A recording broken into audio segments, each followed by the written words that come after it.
Graça e paz, amados irmãos e irmãs. Estamos chegando no quarto e penúltimo dia da campanha. Estamos tratando do assunto casamento. O nome da campanha, casamento. O casamento é um relacionamento desafiador e recompensador e com frequência esquecemos que eu aceito é apenas o começo. Felizmente, a Bíblia tem muito para dizer sobre o casamento, nas perspectivas tanto do marido como da esposa. As breves passagens bíblicas que você encontrará a cada dia nesta campanha são destinadas para ajudá-la a crescer na sua compreensão dos desígnios de Deus para o casamento e aprofundar seu relacionamento com seu cônjuge no processo. Iremos hoje meditar em todo o capítulo de 1 de Coríntios 7, versículos de 1 a 40. E a palavra do Senhor diz: Quanto ao que me escrevestes, é bom que o homem não toque em mulher, mas por causa da impureza, cada um tenha a sua própria esposa, e cada uma o seu próprio marido. O marido conceda à esposa o que lhe é devido, e também, semelhantemente, a esposa ao seu marido. A mulher não tem poder sobre o seu próprio corpo, e sim o marido.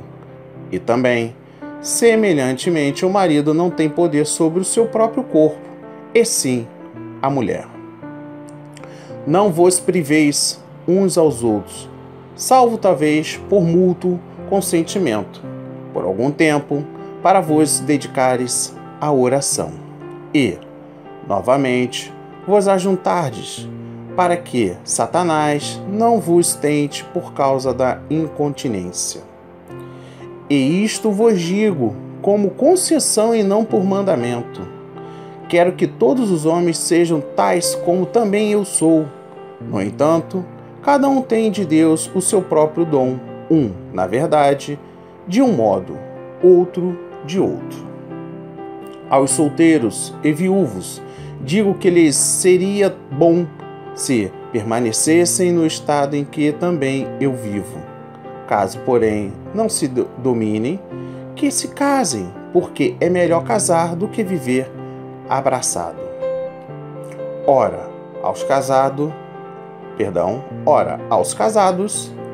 ordeno, não eu, mas o Senhor, que a mulher não se separe do marido. Se, porém, ela vier a se separar-se, que não se case ou que se reconcilie com seu marido. E que o marido não se aparte de sua mulher. Aos mais eu digo, eu, não o Senhor. Se algum irmão tem mulher incrédula, e esta consente em morar com ele, não a abandone. E a mulher tem o meu marido incrédulo, e este consente em viver com ela, não deixe o marido. Porque o marido incrédulo é santificado no convívio da esposa, e a esposa incrédula é santificada no convívio do marido crente. Doutra sorte, os vossos filhos seriam impuros, porém agora são santos. Mas, se o descrente quiser apartar-se, que se aparte. Em tais casos, não fica sujeito à servidão nem o irmão e nem a irmã. Deus vos tem chamado à paz, pois, como sabes, ó mulher, se salvarás teu marido? Ou como sabes, ó marido, se salvarás tua mulher? Ande cada um segundo o Senhor lhe tem distribuído, cada um conforme Deus o tem chamado. É assim que ordeno em todas as igrejas. Foi alguém chamado estando circunciso? Não desfaça a circuncisão. Foi alguém chamado estando incircunciso? Não se faça circuncidar. A circuncisão em si não é nada. A incircuncisão também não é nada. Mas o que vale é guardar as ordenanças de Deus. Cada um permaneça na vocação em que foi chamado. Foste chamado sendo escravo? Não te preocupes com isso, mas se ainda podes tornar-se livre, aproveita a oportunidade, porque o que foi chamado no Senhor, sendo escravo, é liberto do Senhor. Semelhantemente, o que foi chamado, sendo livre, é escravo de Cristo. Por preço foste comprado. Não vos torneis escravo de homem. Irmãos, cada um permaneça diante de Deus naquilo em que foi chamado. Como respeito às virgens, não tenho mandamento do Senhor, porém dou a minha opinião, como tendo recebido do Senhor a misericórdia de ser fiel. Considero, por causa da angustiosa situação presente, ser bom para o homem permanecer assim como está. Estás casado? Não procure separar-te. Estás livre de mulher? Não procure casamento. Mas, se te casares, com isto não pecais, e também, se as virgens se casar, por isso não peca. Ainda assim, tais pessoas sofrerão angústia na carne, e eu quisera poupar-vos. Isto, porém, vos digo, irmãos, o tempo se abrevia. O que resta é que não só os casados sejam como se não fossem. O que resta é que não só os casados sejam como se o não fossem, mas também os que choram, como se não chorassem. E os que se alegram, como se não se alegrassem. E os que compram, como se nada possuíssem. E os que se utilizam do mundo, como se dele não usassem. Porque a aparência deste mundo passa. O que realmente eu quero é que estejais livres de preocupações. Quem não é casado cuida das coisas do Senhor, e como agradar o Senhor. Mas o que se casou cuida das coisas do mundo, de como agradar a esposa, e assim está dividido.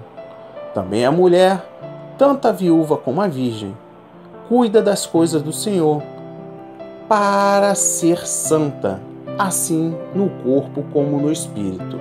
A que se casou, porém, se preocupa com as coisas do mundo, de como agradar o seu marido. Digo isto em favor dos vossos interesses, dos próprios interesses. Não que eu aprenda a enredar-vos, mas somente para o que é decoroso e vos facilite o consagrar-vos desimpedidamente ao Senhor. Entretanto, se alguém julga que trata sem decoro a sua filha, estando já a passar-lhe a flor da idade, e as circunstâncias o exigem, faça o que quiser. Não peca, que se casem. Todavia, o que está firme em seu coração, não tendo necessidade, mas domínio sobre o próprio arbítrio, e isto bem firmado no seu ânimo, para conservar virgem a sua filha, bem fará. E assim, quem casa a sua filha virgem, faz bem. Quem não casa, a faz melhor. A mulher está ligada enquanto vive ao marido. Contudo, se falecer o marido, fica livre para casar com quem quiser, mas somente no Senhor. Todavia, será mais feliz se permanecer viúva, segundo a minha opinião, e peço que também eu tenha o Espírito de Deus. Uau! Profundo este capítulo. Vamos entender agora o versículo para entender o que Deus tem a nos ensinar e a nos instruir. Respostas às perguntas acerca do casamento. Vamos entender do versículo de 1 a 9. Duas questões estão por trás dos conselhos de Paulo, uma social externa e uma teológica interna.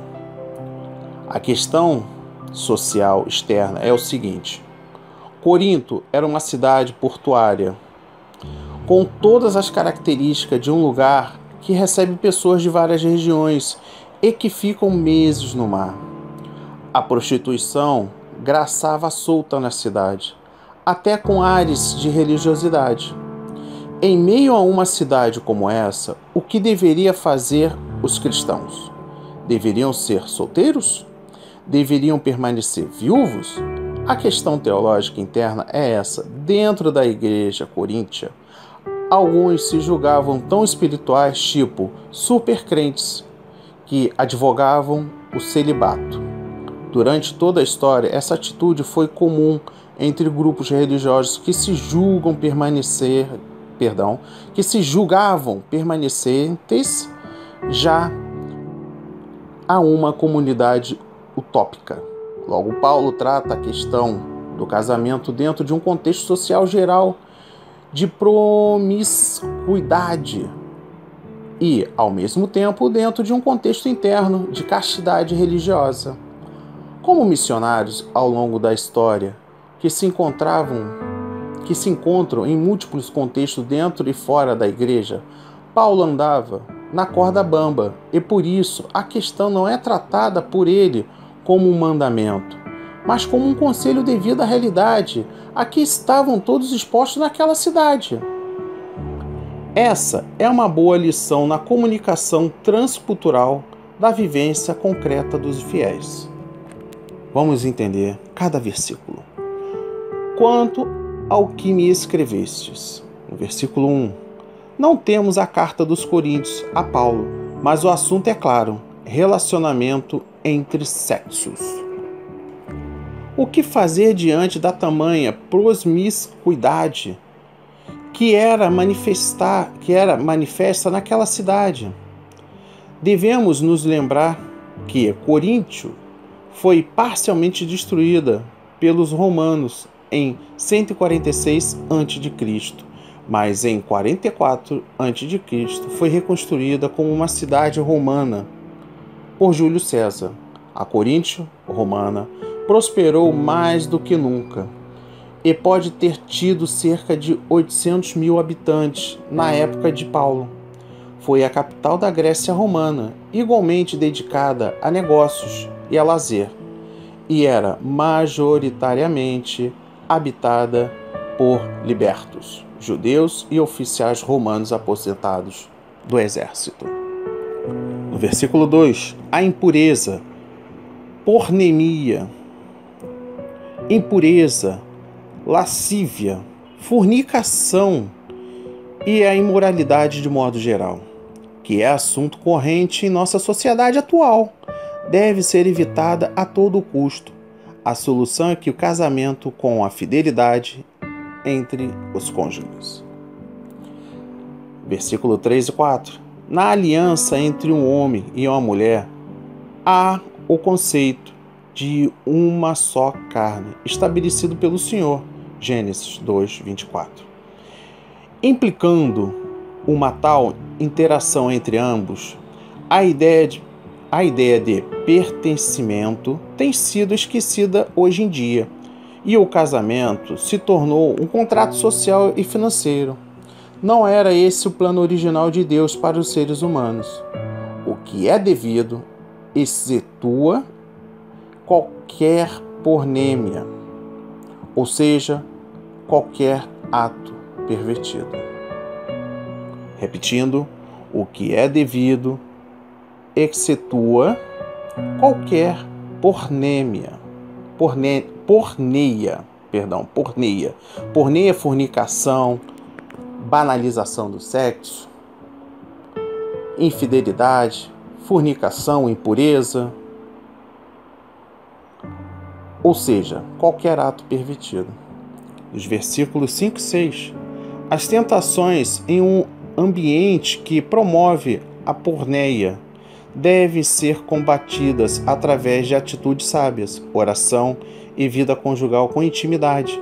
Marido e mulher não se devem permitir ficar sem a intimidade sexual, a não ser quando decorrente que isso se deve à oração, ou seja, a dedicações espirituais. O consentimento é absolutamente necessário para que não fiquem à mercê das tentações por causa da incontinência. fica claro aqui é que entre os casais não há limite. Quando não se faz o ato de relacionar, o ato sexual, o casal deve permanecer em oração para que Satanás não venha armar as armadilhas da perversidade. Tipo, o homem não se faz presente com suas obrigações, com as suas esposas. As esposas estão no mundo competitivo, no mundo de trabalho, no mundo da correria, no dia a dia. Há hoje as redes sociais e o diabo ele usa o homem, um homem já impuro, um homem já de impurezas, um homem soberbo, um homem do mundo.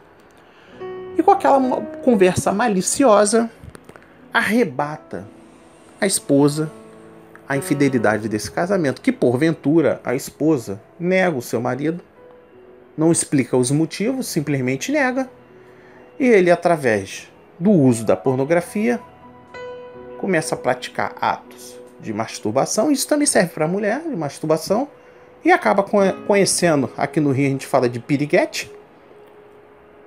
Aí cada estado, país tem seu linguajar, mas encontra uma mulher da vida, aquela que não tem nada a perder, e leva a atrair.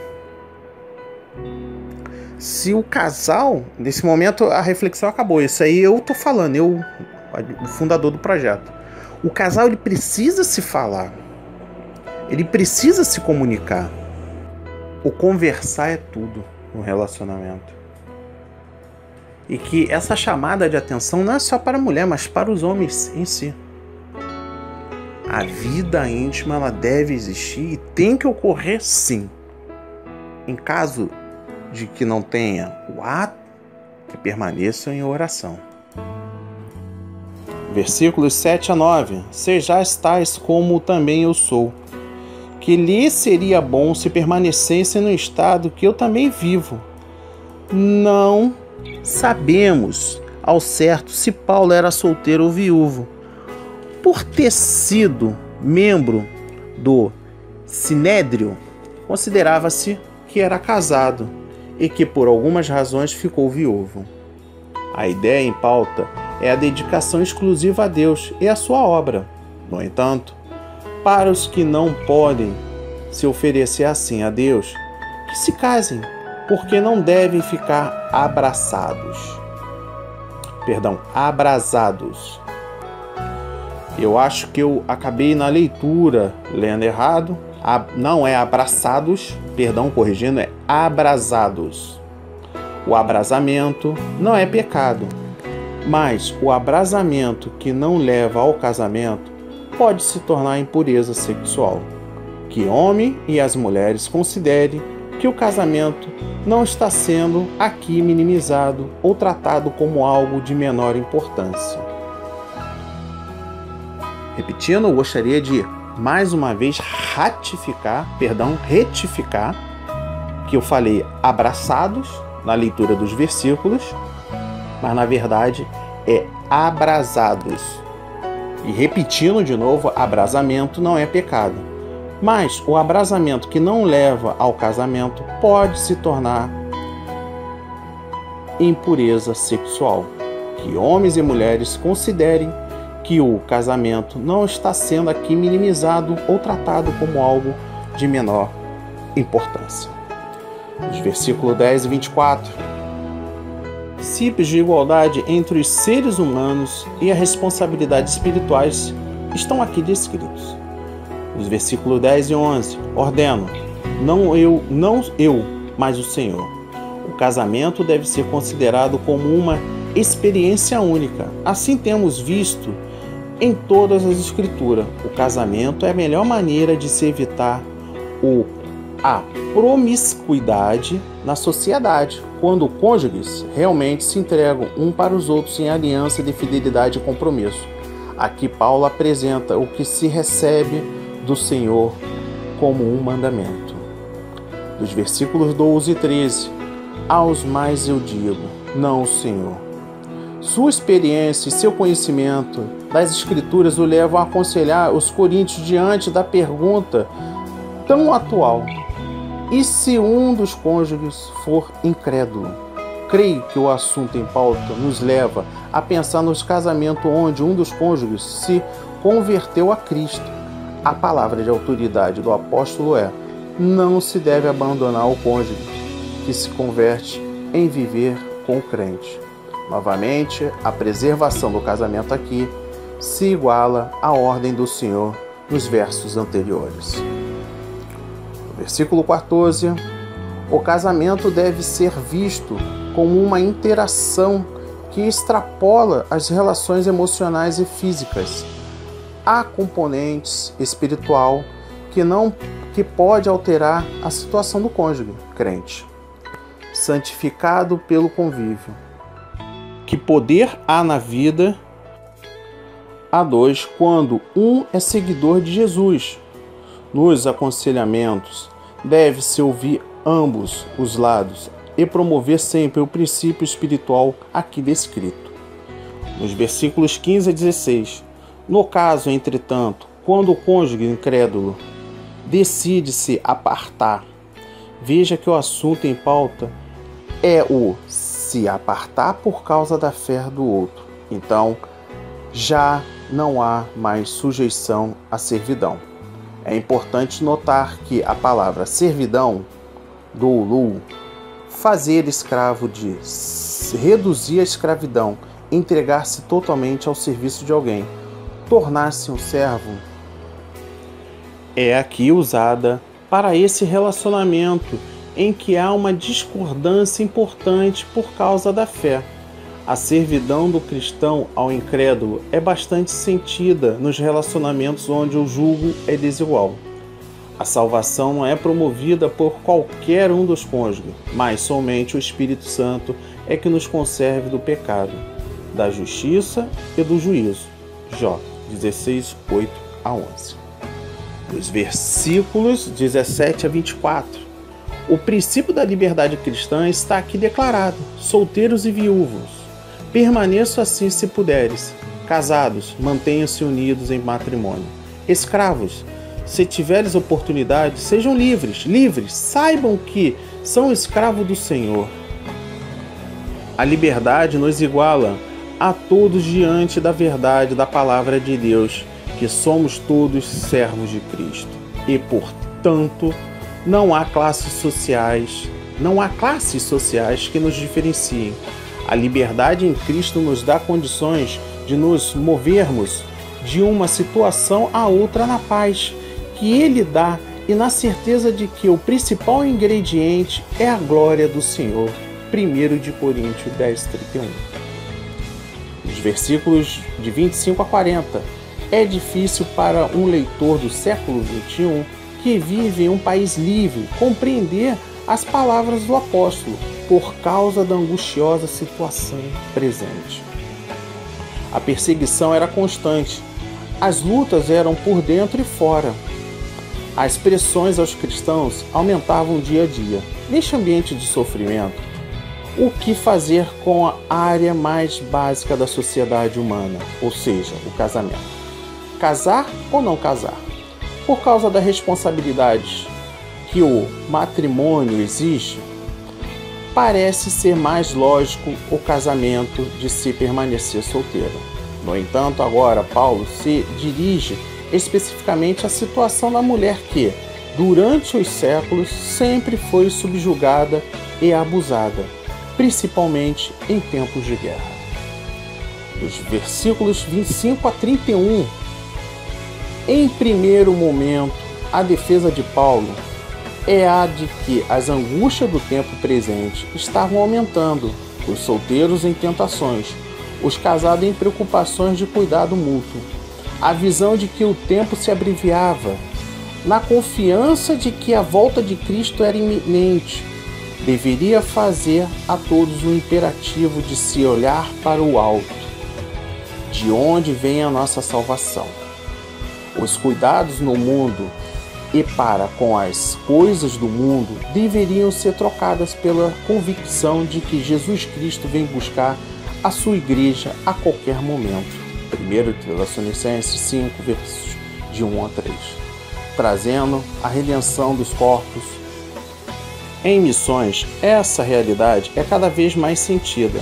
Países fechados para o Evangelho ainda promove perseguições e angústia. Os solteiros podem fugir, esconder-se, buscar refúgio. Os casados têm responsabilidade com o cônjuge e com seus filhos, o que dificulta em muito a sua vida naquela sociedade. Há casos de perda de emprego por causa da conversão a Cristo, de impossibilidade de continuidade dos estudos. Há situações em que os cristãos são obrigados a negar a sua fé em Cristo por conta das tradições religiosas dos antepassados. No entanto, Paulo não é contra o casamento, mas suas palavras são de conselho diante de situações críticas. Versículos 32 a 35. Quando as esperanças no mundo se acabam, o que sobra? Somente uma total e dedicação, confiança no Senhor e seus valores espirituais. A comparação entre solteiros e viúvos e casados nos mostra a realidade que enfrentavam naqueles dias. O solteiro cuida das coisas do Senhor, de como agradar o Senhor. Consideremos as perseguições e a morte infligidas aos cristãos ainda hoje. Quando um cristão é preso ou levado à morte por causa da sua fé, deixa a esposa e filho totalmente à mercê de seus algozes. À mercê de seus algozes. Paulo desejava livrar seus irmãos e suas irmãs desta dor. Novamente, ele não é contra o casamento. Não peca, que se casem. Dos versículos 36 a 38. O casamento não atrapalha a vida espiritual, mas divide as atenções.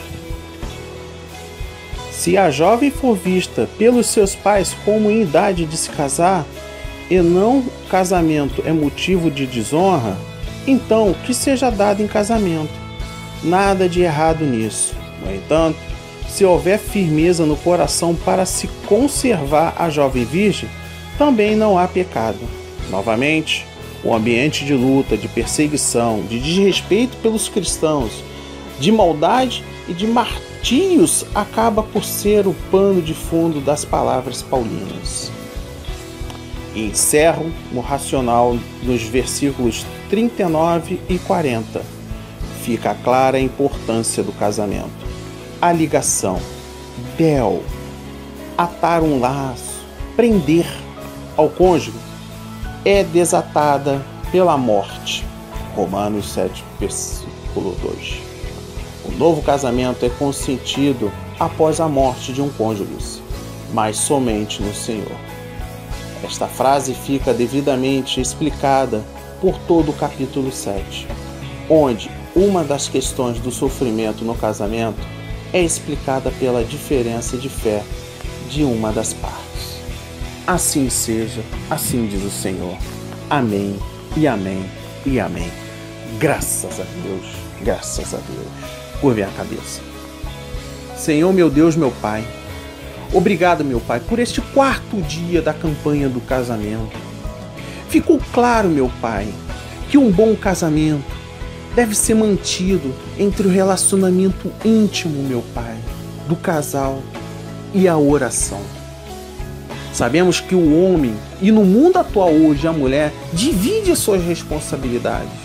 A responsabilidade do pagamento de contas, a responsabilidade de cuidar da família, de cuidar da casa, de cuidar dos filhos, de cuidar das dívidas, dos pagamentos, da saúde, de cuidar do ambiente que estão presentes, de vigiar todos os lados.